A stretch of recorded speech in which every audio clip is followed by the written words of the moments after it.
Hele, takže čau Jeníku. Tady je to videjko, sice trošku pozdě, ale to je jedno, snad budeš mít radost, jo? Pivo.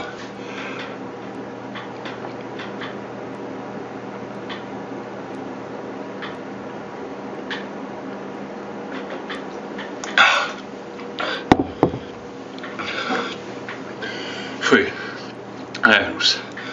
Kurva. Tak, teď teda půl litr jsem naexoval, asi jsem to vzal trošku rychlejc, než jsem očekával. Takže asi si myslím, že mám splněno.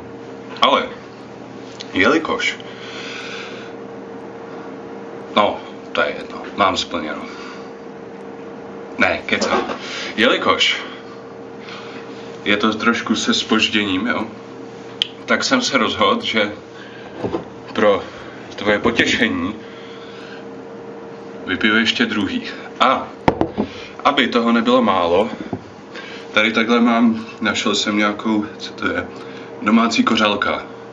Je tam zbyteček, ale říkám si, co? Tak schválně, ježiš, to bude humus. Já se to tady odložím, flašku na stůl a je to. Tak, fuj, to smrdí. Tak jestli se z toho neposeru, takže na zdraví.